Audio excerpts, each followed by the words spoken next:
Olá, meninos. A terceira aula da lição é a nossa segunda aula aqui do domingo. Preparativos para a conquista.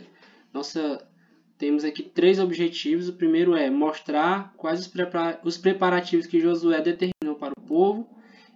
Explicar a respeito da necessidade de conhecer o ambiente da batalha, mas reconhecer que sem a intervenção divina não haverá vitória. Terceiro, demonstrar a coragem e a fé de Raabe, que é uma heroína improvável, como a lição vai colocar para a gente. A introdução tem aqui alguns pontos que a gente precisa ressaltar. Depois de ouvirem as últimas instruções de Moisés, os hebreus estavam agora melhor organizados, conscientes e mais disciplinados. Josué já estava confirmado como comandante-chefe no lugar de Moisés. A promessa tornar-se-ia realidade. Por fim, os hebreus sabiam que Deus precisava intervir fortemente para que eles pudessem entrar na terra prometida. O povo, depois de uma aprovação muito grande, já estavam mais organizados, mais conscientes e mais disciplinados. Como a gente viu nas primeiras aulas, a aprovação ela gera pessoas melhores, esses momentos de dificuldade geram pessoas melhores, e aí é o que acontece com os hebreus. Josué já estava sendo confirmado, como um líder depois de Moisés, já havia a aprovação divina de que Josué seria o líder aprovado por Deus. A promessa agora, toda aquela trajetória pela qual eles caminharam no deserto, seria confirmada, se tornaria realidade. E por fim, os hebreus, depois de toda a sua trajetória no deserto, eles estavam conscientes de que as coisas só dariam certo se Deus aprovasse. Ou seja, Deus precisava intervir para que eles tivessem sucesso. Primeiro ponto aqui, Josué prepara o povo para a travessia do Jordão. Em primeiro lugar, provei-vos comida. Josué reuniu os príncipes do povo e deu-lhes uma ordem com a qual os hebreus não estavam acostumados. Passai pelo meio do arraial e ordenai ao povo, dizendo, provei-vos comida. Os príncipes... E aí, isso é para lembrar que enquanto eles estavam no deserto, eles colhiam o maná todo dia, eles colhiam apenas aquilo que era suficiente para aquele dia. Então, nesse ponto aqui, a gente vai ver que há uma mudança, Eles precisavam juntar alimento para um momento diferente agora. Eles tinham que juntar alimento para mais de um dia. Ou seja, você tinha que estar preparado mesmo, tinha que estar abastecido para o que viria. Que, simbolicamente falando, serve para aplicar nas nossas vidas também. A gente não vai para nenhum desafio sem estar preparado. Os príncipes das tribos foram excelentes ajudantes. É outra coisa que ele vai destacar para nós aí, que a gente precisa ser um bom líder, se você for chamado para ser líder, mas nós também precisamos ser bons liderados, Não adianta só você ter um bom líder e você não ter ninguém que ajude essa pessoa, A pessoa não consegue fazer nada sozinho. Segundo tópico, convoque as tribos. Os guerreiros deveriam ser convocados para atravessarem o Jordão e lutarem também pela herança de Deus. Estes homens deixaram tudo e partiram para a guerra, a fim de conquistar aquilo que o Senhor havia prometido. Isso se aplica para a nossa vida também, obviamente, que quando nós somos chamados, nós precisamos nos reunir. Quando Deus convoca, nós precisamos abandonar também aquilo que a gente precisa abandonar para seguir o propósito de Deus. Ele vai dizer que esses homens deixaram tudo e partiram para a guerra. E é mais ou menos isso que no caso deles aqui, dos hebreus, eles deixaram as famílias, deixaram uma parte do povo, uma parte dos soldados cuidando da família, e eles deixaram e foram para a batalha. No nosso caso, quando a gente aceita a Cristo como Salvador, a gente abandona muita coisa, e depois que a gente aceita, a gente continua precisando abandonar para buscar nossa salvação. Seja fiel ao comandante. O povo estava abastecido de víveres, que é o primeiro fator importante. Todas as tribos estavam reunidas, que é o segundo fator. O líder tinha a bênção de Deus, mas ainda faltava um último fator. Qual é esse fator?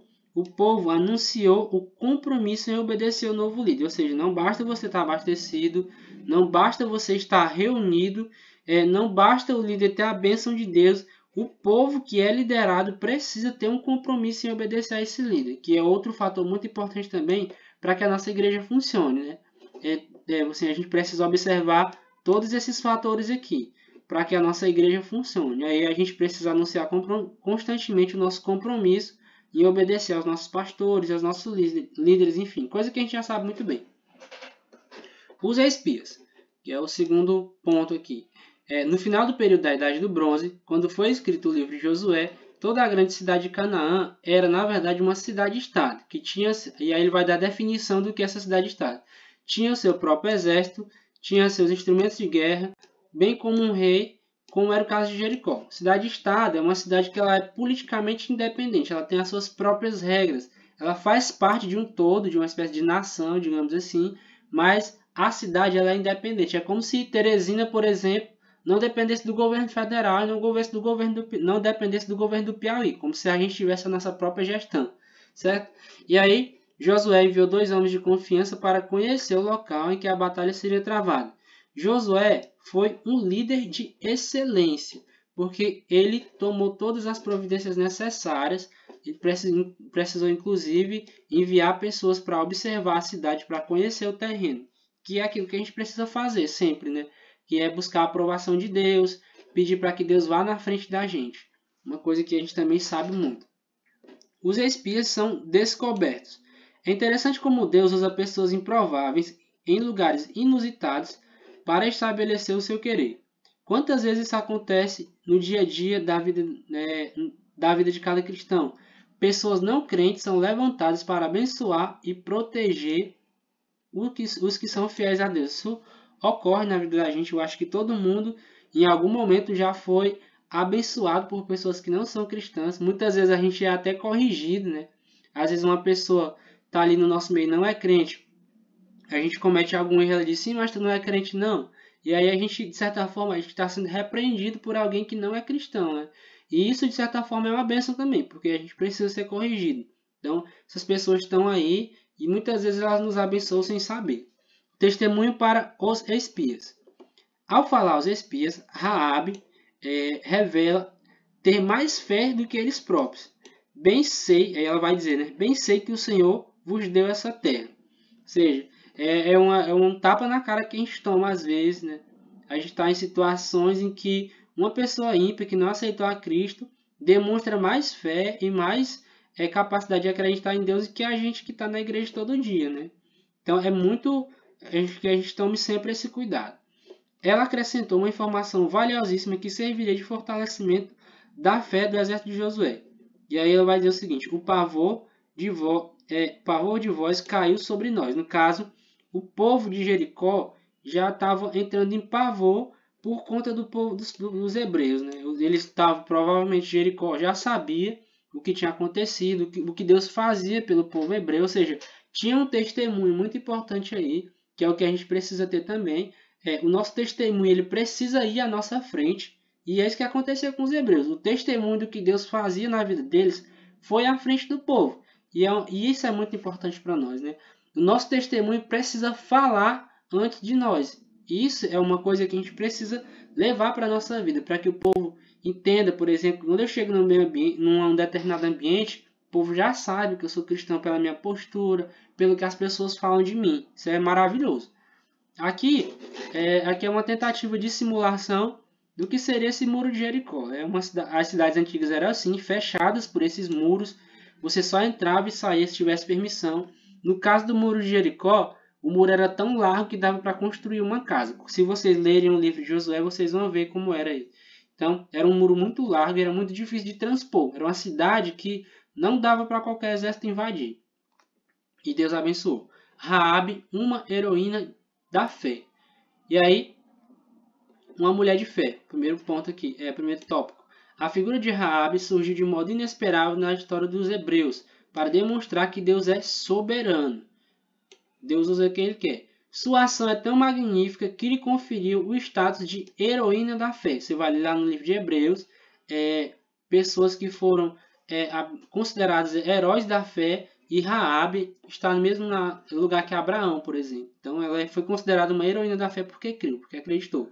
Depois da queda de Jericó, Raabe casou-se com um homem de Judá e gerou um filho, Boaz, o qual posteriormente casou-se com a moabita Ruth, assumindo sua geração a linhagem real, vindo a tornar-se ascendente de Jesus Cristo. O que ele quer dizer aqui? Raabe casou com um homem dos hebreus. Dela nasceu esse rapaz aqui, o Boaz. Boaz, ele casou-se depois com Ruth, que também era uma mulher hebreia. E Ruth é vó de Davi, ou seja, Raabe, ela é uma ascendente de Jesus, porque como vocês sabem, Jesus é descendente de Davi. Então, essa fé que ela teve, no final das contas, colocou ela na ascendência de Jesus Cristo. Jesus Cristo é como se fosse um descendente dela. Então, no final das contas, ela meio que se encaixou no projeto da salvação. Isso é uma coisa maravilhosa que a gente precisa entender sobre Raabe. E lembrando que Raabe era uma prostituta, né? Então Deus realmente usa quem Ele quer. A mentira de Raabe foi um pecado originado da fraqueza de uma pessoa que não conhecia completamente o Senhor e a sua lei. Vai falar aqui sobre a mulher de estratégia. Porque ela teve que mentir lá, teve que ir para proteger eles, né? Então, pessoas amadurecidas espiritualmente resolvem situações complicadas com sabedoria e discrição. Então, ele vai falar sobre a questão do que ela fez lá para proteger eles. Ela teve que mentir mesmo. Mas aí, ele está dizendo que isso não é uma licença para a gente mentir, tá bom? E aí também, ele vai dizer que depois que a gente amadurece espiritualmente, a gente aprende a resolver as situações complicadas falando a verdade, ou seja, sem mentir. Isso é uma observação muito importante para nós. Deus abençoou Raabe, não por sua mentira, mas por sua coragem e fé. Ele abençoou ela por isso e não pela mentira. O Senhor não nos destrói por nossos erros, mas nos corrige com a sua palavra e abençoa e nos diz: vá e não peques mais. Ou seja, você peca, Deus perdoa, mas não significa que Deus seja conivente ou aceite o nosso pecado. Muito importante isso, certo? Para que depois as pessoas não fiquem falando bobagem. A mulher do fio de escarlate. Outro ponto que é importante aqui. A história de Raabe prefigurava um projeto divino que se revelaria nos séculos depois, com o seu descendente mais nobre, o Senhor Jesus. O fio de escarlate apontava para a gloriosa salvação. Para quem não sabe, escarlate é vermelho. E vermelho, quando a gente fala de Bíblia, é sangue, é o sangue de Cristo. Ou seja, a salvação, a redenção dos nossos pecados. Então, existe toda uma simbologia aí. Assim como na saída do Egito, foi o sangue do Cordeiro nos umbrais das portas que salvou os primogênitos da destruição. 40 anos depois, Deus, olhando mais uma vez para a cena do Calvário, inspirou os jovens espias a usarem como símbolo da redenção da família de Raabe um fio vermelho. E aí, ele vai dizer o seguinte: o Senhor estava a cada episódio da saga do povo hebreu apontando para o momento em que seu filho desceria do céu e, por amor à humanidade, nasceria de uma virgem e morreria numa cruz, trazendo a salvação. O que ele quer dizer é que em vários momentos do Antigo Testamento, a gente vai ver Deus comunicando a salvação através de sinais para o povo. Ele falava para o povo de diversas formas que haveria a salvação através do sangue de Jesus. E Raabe, usando esse fio de escarlate, esse fio, um tecido vermelho, uma tira de pano vermelho, digamos assim, Deus também, através dela, Deus também comunicou a salvação para o povo. Isso é muito bonito e é muito importante, porque às vezes as pessoas dizem que existe contradição entre o Novo e o Antigo Testamento, mas nós sustentamos que o Antigo e o Novo Testamento são a mesma coisa. Porque o tempo todo, através da palavra, no Antigo Testamento, Deus está mostrando, Jesus vai vir, Jesus vai vir. Você lê o livro de Isaías, por exemplo, Isaías fala de Jesus o tempo todo. Então, Isaías é do Antigo Testamento, 700 anos antes de Jesus nascer. Então a gente vê que Deus está o tempo todo falando com o povo. Conclusão. O livro de Josué conta a história de milhões de hebreus que estavam cheios de fé e unidos ao líder, esperando um milagre para atravessarem o Jordão rumo a Canaã. O povo, atendendo a ordem de Josué, preparou-se para a conquista e Deus fez os milagres. Levantou até os inimigos para os ajudarem. Como foi o caso de Raabe, a meretriz, a qual pela fé não pereceu com os incrédulos, acolhendo em paz os espias. Então, é uma leitura maravilhosa. Fica aí esse primeiro ponto da lição que fala sobre a preparação e esse segundo ponto que fala sobre uma mulher que não era do povo hebreu, mas optou por esse caminho de salvação e que, mesmo sendo descrente, né, digamos assim, teve fé e foi salva. Então, a paz do Senhor a todos e um abraço.